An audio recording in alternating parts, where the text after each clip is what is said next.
നമസ്തേ. നന്ദഗോവിന്ദം പാടിയ ഈ പരദേവനഹോ നമുക്ക് എന്ന് തുടങ്ങുന്ന ക്രിസ്തീയ ഭജന ക്രിസ്ത്യ ഗാനമല്ല എന്ന് ക്രൈസ്തവ ചേരിയിൽ നിന്ന് തന്നെ വിമർശനമുയർന്നത് ശ്രദ്ധിച്ചു കാണും. ഈ വിഷയത്തിൽ മാത്യു ചെമ്പുകണ്ടത്തിൽ, ജോസഫ് ബാബു എന്നിവർ നടത്തിയ സംവാദം ശ്രദ്ധിച്ചു. ഈ പാട്ടിലെ സാഹിത്യവും ബിംബകൽപ്പനയും ക്രിസ്തീയമല്ല എന്നാണ് മാത്യുവിന്റെ മതം. പരദേവൻ എന്നത് പരദേവത, കുലദൈവം എന്നിവയെ കുറിക്കുന്നതാണ്. അത് ക്രൈസ്തവർക്കില്ല. രണ്ടാം ചരണത്തിൽ നിൻകാൽ ചോരയിൽ ചവിട്ടുവാൻ, നായ്ക്കളുടെ നാവ് ആസ്വദിപ്പാനും എന്നൊക്കെയുള്ളത് ഉഗ്രമൂർത്തികളെ സ്തുതിക്കുന്നതാകുമെന്ന് മാത്യു സംശയിക്കുന്നു. നാഥൻ ശത്രുക്കളുടെ വലിയ ശിരസിനെ തകർക്കും, പിഴച്ചു നടക്കുന്നവന്റെ നെറുകയെ പിളർക്കും എന്നൊക്കെ പറഞ്ഞാൽ അത് യേശുവിന് ചേരില്ല. പാട്ടിൽ കാണുന്നത് ബാഷാൻ ദേശം, ബന്യമീൻ പ്രഭുക്കൾ, ജൂതജന പ്രഭുക്കൾ എന്നൊക്കെയാണ്. ഇവയെല്ലാം ജൂതമാണ് എന്ന് മാത്യു നിരീക്ഷിക്കുന്നു. ഇവ ക്രിസ്തു വിശ്വാസത്തിന് അന്യവും അപ്രസക്തവുമാണ്. യേശു വരുന്നത് ആറാം ചരണത്തിൽ മാത്രമാണ്. അതിൽ പാടുന്നത് തന്നെ യേശുവിന് ജയം എന്ന് പറഞ്ഞത് നിർബന്ധിച്ചെഴുതിച്ചതോ പിന്നീട് കൂട്ടിച്ചേർത്തതോ ആകാമെന്ന് മാത്യു പറയുന്നു. മൊത്തത്തിൽ ഈ പാട്ടുമായി അതിന് ബന്ധമില്ല. ഒരു പഴയ നിയമകീർത്തനം. പരദേവൻ എന്നത് സുപ്രീം കോടതി എടുത്താൽ മതിയെന്നും അത് യഹോവയാണെന്നുമാണ് ജോസഫ് ബാബുവിന്റെ മതം. യഹോവയെയും യേശുവിനെയും രണ്ടായി കാണണ്ട. യേശയ്യാവ് 63:3, വെളിപ്പാട് 19:13 വാക്യങ്ങൾ ഉദാഹരണം.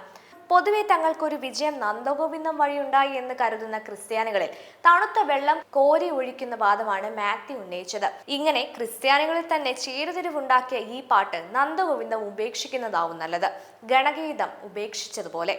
ഈ ക്രൈസ്തവ ഗീതം എഴുതിയത് പാലക്കാട് മഞ്ഞപ്ര വെങ്കടേശ്വര ഭാഗവതരുടെയും മീനാക്ഷിയുടെയും മകൻ രാമയ്യറാണ്. 1835 സെപ്റ്റംബർ 4 ജനിച്ച അദ്ദേഹം ശാസ്ത്രീയ സംഗീതവും സംസ്കൃതവും അറിഞ്ഞിരുന്നു.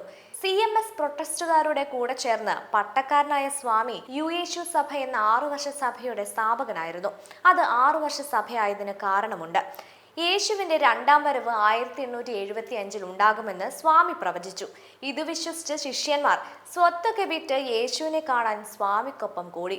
1881 യേശു വരാതിരുന്നപ്പോൾ അവർ സ്വാമി ഉപേക്ഷിച്ചു. അങ്ങനെ ഒറ്റപ്പെട്ടപ്പോൾ സ്വാമി എഴുതിയ സ്തോത്രമാണിത്. സ്വാമി വെച്ചത് നന്ദഗോവിന്ദന് കൊണ്ടു. ഹല്ലേലൂയ. എന്തായാലും നന്ദഗോവിന്ദൻ ഭജൻ സ്വരൂ ക്ഷേത്ര പരിപാടിയിൽ ക്രിസ്തീയ ഗാനം പാടിയത് ശരിയാണോ തെറ്റാണോ എന്ന ചർച്ച നടക്കുമ്പോഴാണ് ഈ സർക്കുലർ ശ്രദ്ധയിൽപ്പെട്ടത്. നെയ്യാറ്റിങ്കര രൂപതയുടെ ഒരു അറിയിപ്പാണ്. ബിഷപ്പ് ഓഫീസിന്റെ സീലൊക്കെ ഉണ്ട്.